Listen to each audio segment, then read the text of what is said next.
Hello student, आपका हमारे online platform पर स्वागत है। दोस्तों, आज हम हिंदी भाषा की शिक्षण विधियों की दूसरी क्लास के बारे में बात करेंगे। तो देखिए, ये शिक्षण विधियां जो हैं वो रीट मेंस की जो सिलेबस है उसके अकॉर्डिंग पढ़ाई जा रही हैं। तो जितने भी स्टूडेंट शिक्षण विधियों की तैयारी करना चाहते हैं तो इस चैनल से जुड़ सकते हैं और आपको थ्योरी के साथ साथ MCQ क्वेश्चन के माध्यम से भी समझाया जाएगा। थोड़ा समय लगेगा, लेकिन आपकी जो तैयारी है वो अच्छी हो जाएगी और प्रत्येक शिक्षण विधियों पर एक बारीकी से अध्ययन किया जाएगा और बताया जाएगा कि भाई कौन सी शिक्षण विधि कहाँ पर उपयोगी है। तो जो जो भी स्टूडेंट रीट मेंस की तैयारी कर रहे हैं, चैनल को जरूर सब्सक्राइब करें और अपने दोस्तों तक शेयर करें और इस क्लास को पूरा देखें। तो चलिए हम शुरुआत करते हैं। देखिए, पहली क्लास में हमने 6 शिक्षण विधियों के बारे में बात कर ली थी। आज हम 7वीं शिक्षण विधि से बात करेंगे और इसी तरह से हम आगे बढ़ते रहेंगे और आपको जो भी पॉइंट है, इंपॉर्टेंट पॉइंट है, उन सभी के बारे में बताते रहेंगे। तो 7वीं जो शिक्षण विधि है उसे बोलते हैं अनुकृति विधि या अनुकरण विधि, इमिटेटिव मेथड। यानी हिंदी में अनुकरण विधि के माध्यम से भी टीचिंग कराई जाती है। जैसे कि इस विधि में छात्र शिक्षक की भाषा, उच्चारण, वाक्य रचना आदि की नकल करके भाषा सीखते हैं। यानी कि अगर ऐसा कोई तरीका जिसमें छात्र शिक्षक की भाषा, यानी यदि शिक्षक जो है वो हिंदी भाषा का शब्द का इस्तेमाल करेगा, हिंदी भाषा का इस्तेमाल करेगा, तो उसकी उच्चारण के तरीके से, उसकी भाषा बोलने के तरीके से, उसकी वाक्य रचना के तरीके से हिंदी भाषा को सीखने लग जाए, उसकी नकल करके, उसकी अनुकरण करके यदि भाषा को सीख जाए तो उसे हम क्या बोलेंगे? अनुकरण विधि कहेंगे। इस विधि की क्या विशेषताएं हैं? प्रारंभिक कक्षाओं में उपयोगी है। यानी कि प्रारंभिक कक्षाओं से अर्थ यह है कि जो छोटी क्लास की कक्षाएं होती हैं उन क्लास में बच्चों को हिंदी सिखानी है। तो वो बच्चा जो है वो शिक्षक जैसे बोल रहा है, टीचर जैसे बोल रहा है, उसकी तरह से बोलना स्टार्ट कर देगा तो वह हिंदी को क्या कर जाएगा? सीख जाएगा। तो छोटी कक्षाओं के लिए क्या है? विधि उपयोगी है। अब देखिए, जो भी आप टीचिंग मेथड पढ़ते हैं तो उसमें मतलब ऐसा नहीं है कि भाई कोई भी चीज़ इतनी इंपॉर्टेंट नहीं है और कोई भी चीज़ खराब नहीं होती है। सभी पॉइंटों पर आप विचार करते हुए चलें और समझते हुए चलें तो ईजी वे में उस चीज़ को आप आसानी से समझ जाओगे। दूसरा है मौखिक अभ्यास पर बल दिया जाता है। बिल्कुल सही है कि भाई टीचर जैसे बोल रहा है उसी हाव भाव में बोलना, उसी वाक्य रचना में बोलना, उसी तरह से उच्चारण करना, तो इसमें मौखिक अभ्यास लगता है बच्चे का। तो यदि बच्चा इस तरह से अपनी प्रक्रिया को जारी रखता है, टीचर की तरह अनुकरण करता है, तो मौखिक अभ्यास के द्वारा यानी स्पीकिंग कौशल, यानी बोलने वाला जो कौशल है वो क्या है? बच्चे का क्या होता है? विकसित होता है। इस विधि में, अनुकरण विधि में क्या है? उच्चारण कौशल का क्या होता है? विकास होता है। सही उच्चारण और उच्चारण शैली का क्या होगा? विकास होगा। तो अनुकृति विधि क्या हो गई कि भाई छात्र जो है टीचर की नकल करके, अनुकरण करके यदि हिंदी भाषा को सीखता है तो उसे हम क्या बोलेंगे? अनुकरण विधि बोलेंगे। इमिटेटिव मेथड उसको कहेंगे। आगे हम बात करें कि यदि टीचर इस विधि से पढ़ाए और छात्र इस विधि से सीखे तो उसे क्या लाभ है? छात्र को आत्मविश्वास मिलता है। यानी छात्रों को क्या मिलता है? आत्मविश्वास मिलता है कि भाई वो ये समझने लग जाता है कि यार मैं शिक्षक की तरह बोलने लग गया तो मैं इस भाषा को क्या किया? सीख लिया मैंने। भाषा प्रवाह में सुधार होता है। भाषा प्रवाह में क्या होता है? सुधार होता है कि भाई वो लगातार टीचर की तरह बोल रहा है, उसका अनुकरण करते हुए बोल रहा है। और हिंदी भाषा में तो बहुत ज़्यादा उपयोग किया जाता है। पद्य में तो बहुत ज़्यादा उपयोग किया, एक विशेष शैली होती है उसको पढ़ने की पद्य में। और गद्य तो चलो हम नॉर्मल पढ़ सकते हैं, गद्य भाग जो होता है, लेकिन पद्य को बोलने का तरीका, समझने का तरीका, एक विशेष शैली विकसित की जाती है उसमें, तो उसके लिए तो बहुत ज़रूरी है। तो भाषा प्रवाह में क्या होता है? सुधार होता है। इस विधि के माध्यम से शिक्षण कराने की कुछ सीमाएं भी हैं। इस विधि में रचनात्मकता का क्या होता है? अभाव होता है। यानी कि छात्र को कुछ नहीं करना, मतलब जो टीचर जैसे बोल रहा है उसी तरह से वो अनुकरण कर रहा है उस चीज़ का। इसका मतलब ये है कि छात्र ने किसी नई चीज़ का स्वयं से सृजन नहीं किया। अब स्वयं से सृजन नहीं किया तो छात्र पूर्ण रूप से सक्रिय नहीं रहा, और सक्रिय नहीं रहा तो यह अनुकरण विधि कैसी होती है? अमनोवैज्ञानिक होती है। कैसी होती है? अमनोवैज्ञानिक। और लंबे समय तक कोई भी विषय वस्तु छात्र को याद नहीं रहती। भाई जब तक टीचर पढ़ा रहा है, अनुकरण करा रहा है, तब तक छात्र अनुकरण कर रहा है, लेकिन ज़रूरी नहीं है कि भाई 1 महीने बाद, 2 महीने बाद वो बात जो है छात्र को याद रह जाए। तो लंबे समय तक छात्र को अनुकरण के माध्यम से जो चीज़ें उसने अनुकरण की हैं तो वो पूरी तरह से एज इट इज अनुकरण कर पाए, ये संभव नहीं है। उदाहरण के लिए शिक्षक बोले मैं स्कूल जाता हूँ और छात्र भी दोहराए मैं स्कूल जाता हूँ। यानी जैसा टीचर ने बोला ऐसे ही छात्र ने दोहराया, बिल्कुल डिट्टो, मतलब कोई भी अलग उसने शब्द का इस्तेमाल नहीं किया। जैसा शिक्षक बोल रहा है वैसा ही छात्र दोहरा रहा है, तो इस विधि को हम क्या कहेंगे? अनुकरण विधि कहेंगे। तो अनुकरण विधि क्या हो गई कि भाई शिक्षक की नकल करके यदि छात्र सीख रहा है तो उस विधि को हम क्या कहते हैं? अनुकरण विधि कहते हैं। अगली विधि है खेल विधि, प्ले वे मेथड। खेल विधि को हम क्या बोलते हैं? Play way method. अब देखिए यहाँ से इंपॉर्टेंट क्वेश्चन बनते हैं। एक क्वेश्चन आता है कि खेल विधि के जनक कौन है या प्रतिपादक कौन है? तो खेल विधि के जनक है, हमेशा आंसर क्या आ जाएगा? फ्रॉबेल ने खेल विधि का विकास किया। फ्रॉबेल ने खेल विधि का विकास किया, तो फ्रॉबेल जो है वो खेल विधि के क्या है? जनक हैं। खेल विधि को प्रचलित करने का श्रेय किसको जाता है? Henry Caldwell Cook. ध्यान रखना ये दोनों ही क्वेश्चन परीक्षा में आए हुए हैं। अगर क्वेश्चन आए कि खेल विधि की खोज या जनक या प्रतिपादक कौन है, तो उसका आंसर है फ्रॉबेल।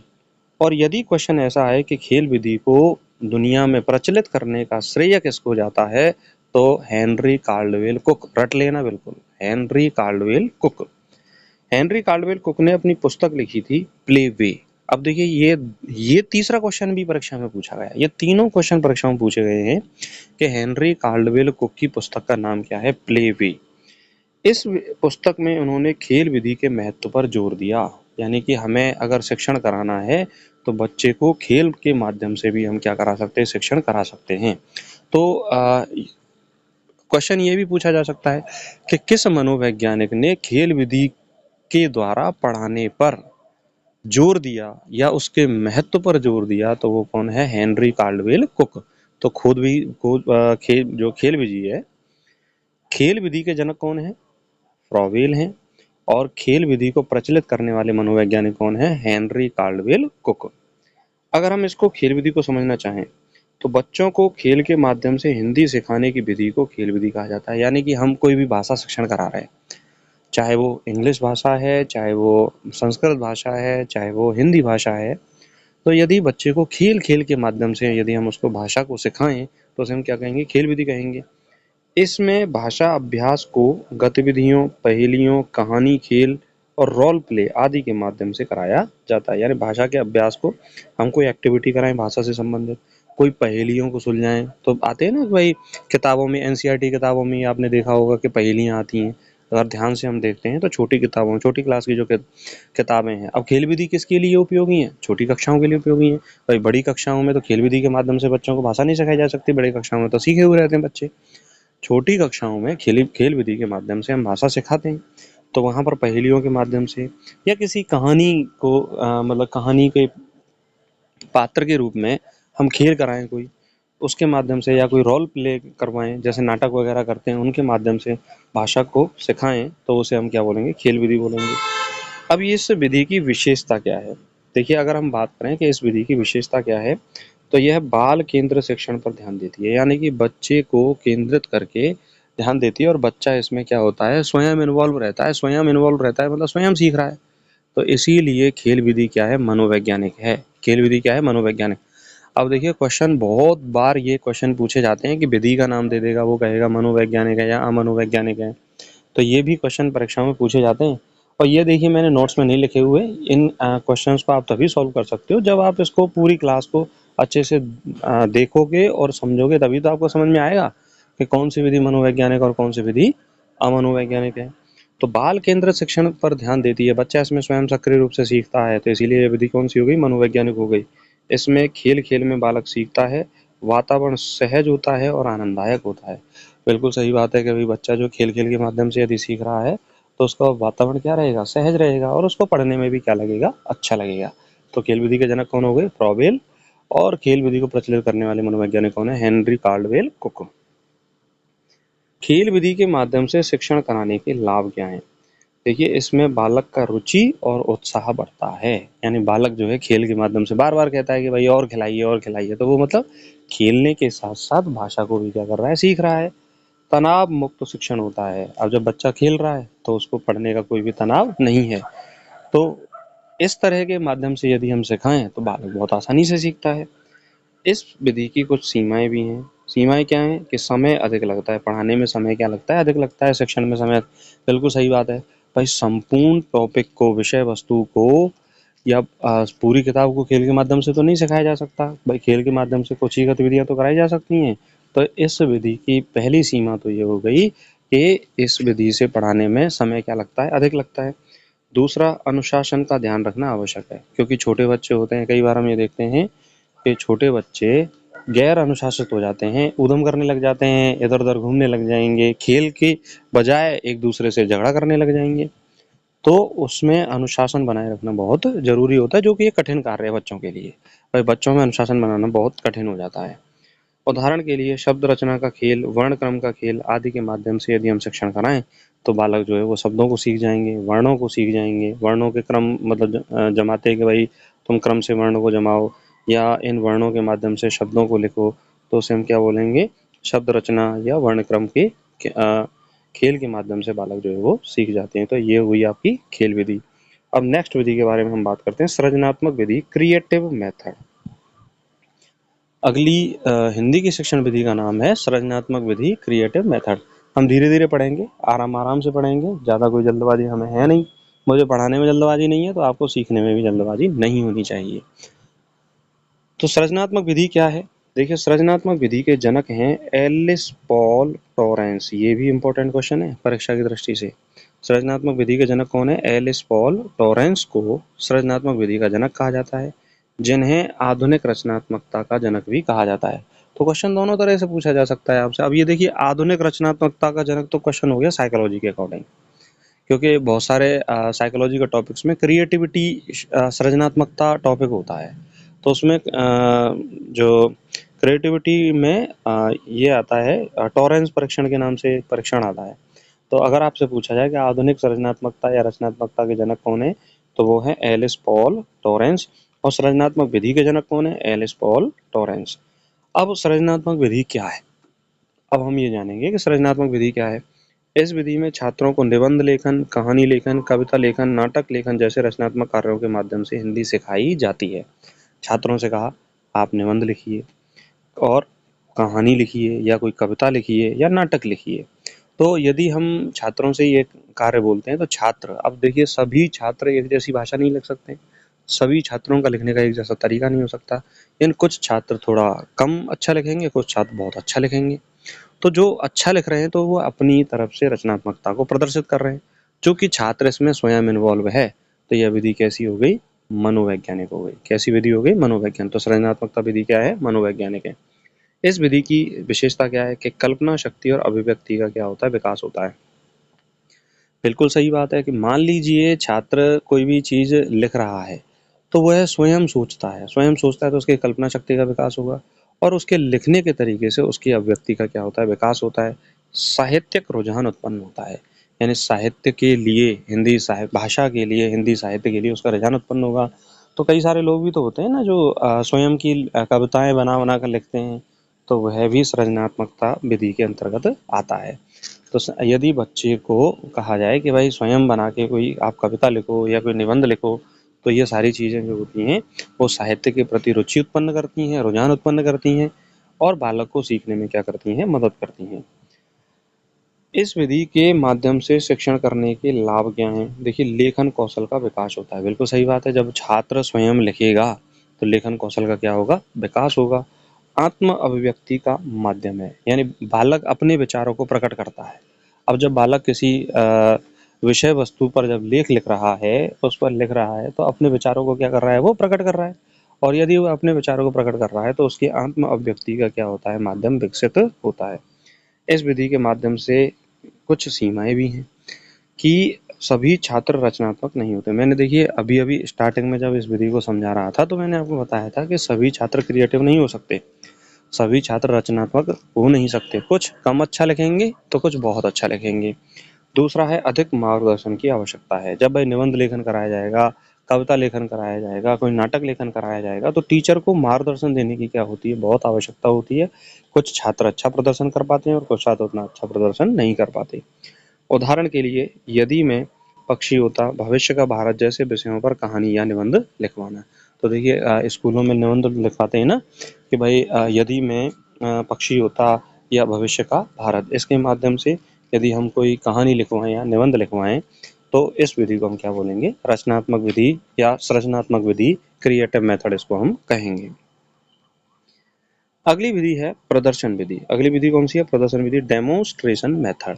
देखिए ये इंपॉर्टेंट है। इस विधि के जनक कौन है? इस विधि के जनक कौन है? सीमैन ए नैप।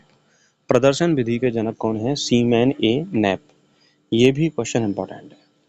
देखिए जनक तो इंपॉर्टेंट है, सभी विधियों के जनक आपको याद रहने चाहिए, रट लीजिए इनको जनकों को कि भाई किस विधि का जनक कौन है। तो प्रदर्शन विधि का जनक कौन है? सीमैन ए नैप जो है वो प्रदर्शन विधि के जनक हैं। प्रदर्शन विधि है क्या, है ना? देखिए नॉर्मल अगर मैं समझाना चाहूँ कि आपने जितने भी स्टूडेंटों ने बीएड या डीएलएड किया है, उन्होंने जब आपके जो टीचिंग प्रोग्राम चला होगा स्कूलों में, तो आप कोई चार्ट लेकर जाते होंगे बना के, या कोई मॉडल बना के ले जाते होंगे। तो जैसे हम कोई टॉपिक पढ़ा रहे हैं बोर्ड पर, और उस बोर्ड की सहायक सामग्री हमने किस पे लिखी हुई है? चार्ट पर या मॉडल पे बनी हुई है। तो उसके माध्यम से भी हम छात्र को उस विषय वस्तु के अनुभव कराएं, उसको दिखाकर पढ़ाएं, तो उसे हम क्या बोलेंगे? प्रदर्शन विधि कहेंगे। ये प्रदर्शन विधि होती है। तो आप समझ में आ गया होगा कि भाई हम जो चार्ट बना के ले जाते हैं या कोई मॉडल बना के ले जाते हैं तो क्यों ले जाते हैं? क्योंकि यदि आप कोई टॉपिक पढ़ा रहे हो तो उस टॉपिक से संबंधित अनुभव करा रहे हो उस बच्चे को। जब वह अनुभव करेगा तो बच्चा जो है ज़्यादा सीखेगा। यानी इस विधि में शिक्षक स्वयं कार्य करके दिखाता है और छात्र उसे देखकर सीखते हैं। यह विधि विशेष रूप से क्रिया शब्द, वर्णमाला लेखन, उच्चारण आदि सिखाने में उपयोगी होती है। यह विधि मनोवैज्ञानिक है। यह विधि क्या है? मनोवैज्ञानिक। क्योंकि जब छात्र स्वयं अनुभव कर रहे हैं तो यह विधि कैसे हुई? मनोवैज्ञानिक। क्योंकि इसमें स्मृति और कल्पना पर निर्भर रहने के बजाय छात्र वस्तु को मूर्त रूप में देखते हैं। यानी कि वह स्मृति और कल्पना में नहीं रहते। भाई आपने कोई चार्ट बनाया है या कोई मॉडल बनाया है तो उसको किस में रूप देखेगा? मूर्त रूप में। और मॉडल देखिए उसका प्रतिरूप न होकर एक साक्षात, मान लीजिए प्लांट के बारे में ही बता रहे हो तो छोटा पौधा लेके बता दिया आपने, तो उसको मूर्त रूप में उसने छात्र ने देखा। प्रदर्शन द्वारा छात्र को सूक्ष्म परीक्षण का अभ्यास कराया जा सकता है। यानी कि छोटी छोटी चीजों पर भी गौर करता है छात्र।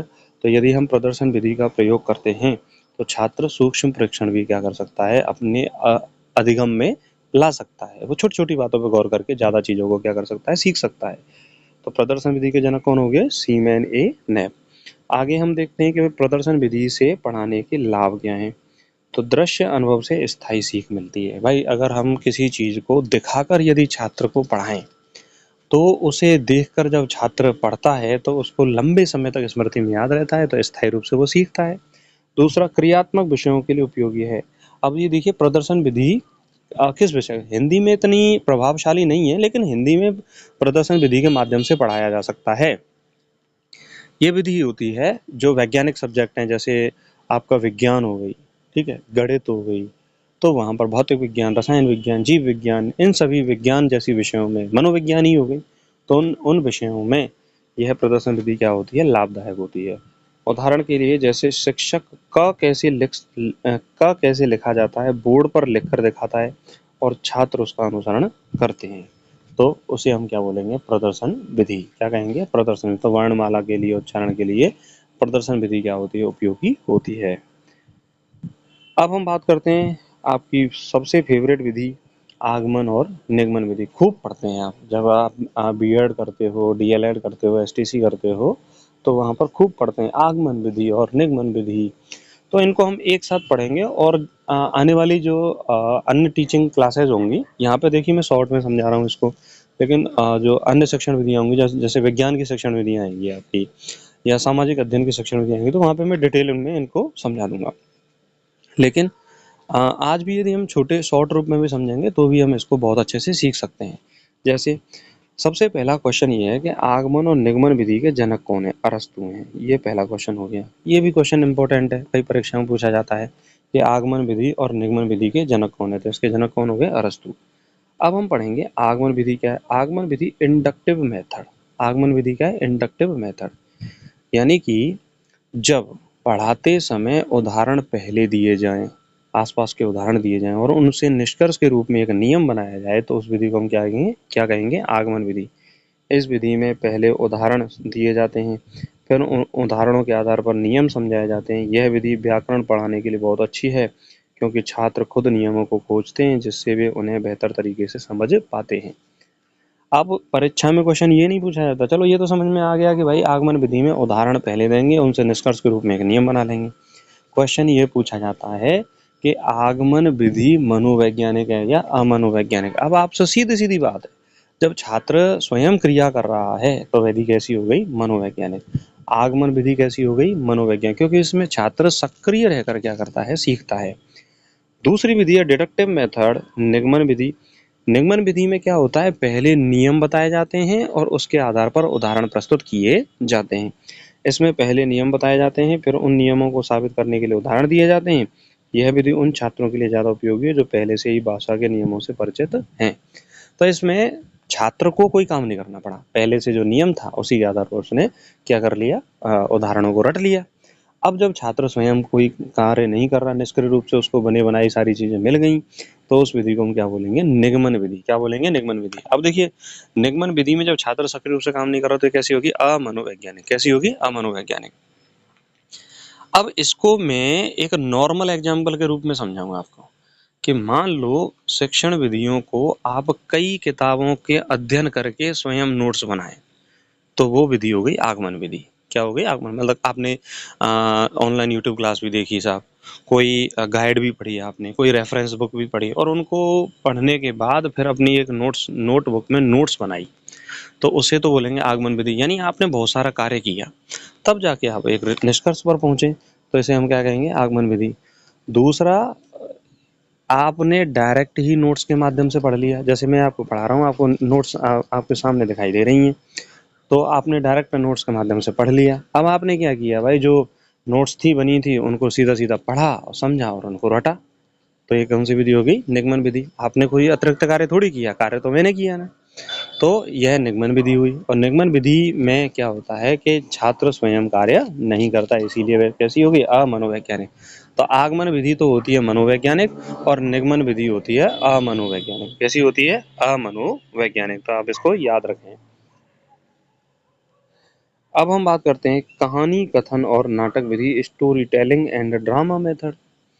हिंदी पढ़ाने की अगली विधि कौन सी है? Story telling and drama method. देखिए, इसको हम ऐसे समझ सकते हैं, ये नॉर्मल सी बात है कि भाई छोटी क्लासेज में कहानी के माध्यम से हम किसी चीज़ को समझाएं तो उसे हम क्या कहेंगे? कहानी विधि। और नाटक के माध्यम से यदि विषय वस्तु को समझाया जाए तो उसे हम क्या कहेंगे? नाटक विधि। यानी यह विधि प्राथमिक स्तर के छात्रों के लिए बहुत अच्छी है। कहानी और नाटकों के जरिए छात्र आसानी से नए शब्द, वाक्य और सांस्कृतिक पहलू सीखते हैं। भाई हमारी संस्कृति से भी तो परिचित होते हैं। भाई कहानियाँ जो होती हैं हमारी संस्कृति से मिली जुली होती हैं, नाटक भी होते हैं वो हमारी संस्कृति से रिलेटेड होते हैं। तो कहानी के माध्यम से छात्र नए शब्द, वाक्य और सांस्कृतिक पहलुओं को सीखते हैं। इससे उनकी कल्पना शक्ति और मौखिक अभिव्यक्ति का विकास होता है। यानी वह स्वयं सोचते हैं, स्वयं कल्पना करते हैं और उस बात कहानी के बारे में, या फिर अब कोई नाटक कर रहा है मान लो छात्र, तो जब नाटक कर रहा है तो उस नाटक में अपना कोई रोल प्ले कर रहा होगा, तो रोल प्ले कर रहा होगा तो उस रोल प्ले के माध्यम से उस चीज़ को वो बोलेगा, तो उसकी मौखिक अभिव्यक्ति का भी क्या होता है? विकास होता है। अब हम थोड़ा सा अलग से समझें। देखिए, कहानी कथन विधि क्या है? यह विधि एक स्वाभाविक क्रिया है। इसमें शिक्षक छात्रों में कल्पना और कौतूहल जगाने के लिए कहानियाँ सुनाते हैं। भाई कहानी के माध्यम से जब बच्चे को हम जब कहानी सुनाते हैं तो वो बड़े ध्यान से सुनता है उस चीज़ को और बड़े ध्यान से उसको समझने का क्या करता है? प्रयास करता है। इसका कोई एक निश्चित जनक नहीं है, यानी कि अगर पेपर में पूछा जाए कि कहानी विधि का जनक कौन है तो कोई नहीं। उत्तर क्या रहेगा? कोई नहीं। यह विभिन्न शिक्षकों और संस्कृतियों द्वारा विकसित की गई है और प्रयोग में लाई गई है। अब हम पढ़ेंगे नाटक विधि। नाटक विधि के जनक हैं भारतेंद्र हरिश्चंद्र। कौन है? भारतेंद्र हरिश्चंद्र, जिन्होंने हिंदी नाटकों का विकास किया। उन्होंने नाटकों के माध्यम से सामाजिक समस्याओं और चेतनाओं को व्यक्त करने पर क्या दिया? जोर दिया। तो भारतेंद्र हरिश्चंद्र ने नाटक विधि का क्या किया? आविष्कार किया। ठीक है, नाटक विधि के जनक कौन हो गए? भारतेंद्र हरिश्चंद्र हो गए। और इन्होंने सामाजिक समस्याओं और चेतनाओं को व्यक्त करने पर क्या दिया? जोर दिया। अब हम पढ़ेंगे भाषा संसर्ग विधि, language immersion method. Language immersion method, इसको कहेंगे भाषा संसर्ग विधि। देखिए, भाषा संसर्ग विधि के जनक हैं हर्बर्ट स्पेंसर। भाषा संसर्ग विधि के जनक कौन है? हर्बर्ट स्पेंसर हैं। भाषा संसर्ग विधि का सिद्धांत क्या है कि व्याकरण के नियमों को अलग से सिखाने की बजाय भाषा के प्रयोग के माध्यम से भाषा सिखाना। भाषा के प्रयोग से व्याकरण के नियम बताए जाएं तो उसे हम क्या बोलेंगे, भाषा संसर्ग विधि। अब इसका देखो शाब्दिक अर्थ तोड़ो इसको। भाषा मतलब जो भाषा है, संसर्ग मतलब उसके साथ रहकर, विधि मतलब सीखना, यानी भाषा के माध्यम से ही भाषा सिखाना। भाषा के माध्यम से ही भाषा सिखाना, उसे हम क्या कहेंगे, भाषा संसर्ग विधि कहेंगे। जैसे कि इस विधि में छात्रों को ऐसी परिस्थिति में रखा जाता है जहां उन्हें हर समय हिंदी का इस्तेमाल करना होता है। अब देखिए भाषा कोई सी भी है, जैसे मान लो किसी बच्चे को आप इंग्लिश सिखाना चाहते हो या संस्कृत सिखाना चाहते हो, तो ऐसी जगह उसको रहने दीजिए जहाँ पर बिल्कुल सुबह से लेकर शाम तक इंग्लिश ही बोली जा रही है, संस्कृत ही बोली जा रही है या हिंदी ही बोली जा रही है। तो आप धीरे धीरे देखेंगे कि वह छात्र जो है, अगर इंग्लिश बोली जा रही है तो इंग्लिश सीख जाएगा, संस्कृत बोली जा रही है तो संस्कृत सीख जाएगा, हिंदी बोली जा रही है तो हिंदी सीख जाएगा। यानी भाषा के साथ रहकर भाषा सीखना ही क्या कहलाता है, भाषा संसर्ग विधि कहलाती है। इसमें भाषा को एक अलग विषय के रूप में नहीं, बल्कि एक अन्य विषयों जैसे विज्ञान, गणित को पढ़ाने के लिए एक माध्यम के रूप में प्रयोग किया जाता है। तो आपने देखा होगा गणित की किताबें, उसमें हिंदी का इस्तेमाल होता है, विज्ञान की किताबों में भी हिंदी का इस्तेमाल होता है। तो ये भी क्या हो गई, भाषा एक संसर्ग विधि हो गई, यानी भाषा संसर्ग विधि ही हो गई, क्योंकि विज्ञान को भी आप हिंदी में ही सीख रहे हो, गणित को भी आप हिंदी में ही सीख रहे हो, अन्य विषयों को भी आप हिंदी में ही सीख रहे हो। तो ये सारी विधि क्या है, और हिंदी को आप हिंदी में ही सीख रहे हो। तो ये सब विधि कौन सी होगी, भाषा संसर्ग विधि। यह जरूरी है कि शिक्षक इन विधियों को छात्र की जरूरतों के अनुसार मिलाकर इस्तेमाल करें ताकि शिक्षण क्रिया प्रभावी और रोचक बन सके। तो इस विधि को हम क्या बोलेंगे, भाषा संसर्ग विधि कहेंगे। तो ये कौन सी विधि हो गई, भाषा संसर्ग विधि, अर्थात भाषा के साथ रहकर ही भाषा को सीखना क्या कहलाती है, भाषा संसर्ग विधि कहलाती है। तो इस तरह से दोस्तों आज हमने 12 शिक्षण विधियों तक हम पहुंच गए। और जिन्होंने पहली क्लास नहीं देखी है वो पहली क्लास जरूर देखें, क्योंकि देखिए क्लास का सीक्वेंस यदि आप तोड़ोगे, अगर आप पहली क्लास नहीं देखोगे तो ये क्लास आपको उतनी अच्छी समझ में नहीं आएगी। आप शुरुआत से क्लासेस को देखेंगे तो वो पूरी चीज़ें समझ में आ जाएंगी। मैं इन क्लासेस को इस तरह से नहीं पढ़ा रहा कि भाई तुरंत जल्दी जल्दी मैंने समझा दिया और आप जल्दी जल्दी सीख गए, नहीं। ठीक उसी तरीके से पढ़ाया जा रहा है जैसे आप किसी संस्थान में हो या किसी टीचर के पास हो या किसी टीचर से आप अध्ययन कर रहे हो, तो उसी हिसाब से इन टीचिंग मेथड्स को, शिक्षण विधियों को आपको पढ़ाया जा रहा है। आशा करता हूँ कि आपको ये क्लास समझ में आई होगी। आपको ये क्लास कैसी लगी कमेंट करके हमें ज़रूर बताएं, और ये जो सीरीज हमने स्टार्ट की है ये आपको ये सीरीज कैसी लग रही है ये भी हमें बताएं, और कितने स्टूडेंट इस टीचिंग मेथड को अच्छे तरह से पढ़ रहे हैं और कितने स्टूडेंट को ये अच्छे से समझ में आ रही है, वो भी हमें कमेंट कर सकते हैं। कमेंट के माध्यम से हमारा और आपका संपर्क बना रहेगा। दूसरा मैं ये कहना चाहूँगा कि भाई अगर आपकी कोई क्वेरी है, कोई क्वेश्चन है, तो आप कमेंट के माध्यम से पूछ सकते हो। मैं पूरा प्रयास करूँगा कि आपके उस क्वेश्चन का समाधान कर सकूँ। और मैं देखिए कोशिश तो बिल्कुल वैसे ही कर रहा हूँ कि भाई आपकी कोई क्वेरी नहीं निकले, पर फिर भी आ जाती हैं कि भाई कोई अगर क्वेरी है या आपकी कोई किसी तरह से आपको पूछना है, तो वो आप पूछ सकते हो कमेंट के माध्यम से। थ्योरी क्लास खत्म होने के बाद आपको एमसीक्यू दिए जाएंगे और एमसीक्यू के माध्यम से प्रैक्टिस कराई जाएगी। तो बिल्कुल टेंशन लेने की ज़रूरत है नहीं, हमारे साथ जुड़े रहिए और लगातार जो भी क्लास है। अब देखिए ऑनलाइन क्लास का एक फ़ायदा ये भी हो गया कि आप कभी भी इन क्लासेस को देख सकते हो और रिवीजन कर सकते हो। तो जिन स्टूडेंट्स को ये क्लास अच्छी लगी है वो इसे लाइक करें, अपने दोस्तों तक शेयर करें, और जो भी स्टूडेंट रीट मेंस की तैयारी कर रहे हैं, शिक्षण विधियों को अच्छे से पढ़ना चाहते हैं, तो इस चैनल को ज़रूर सब्सक्राइब करें और हमारे साथ बने रहें। नमस्कार।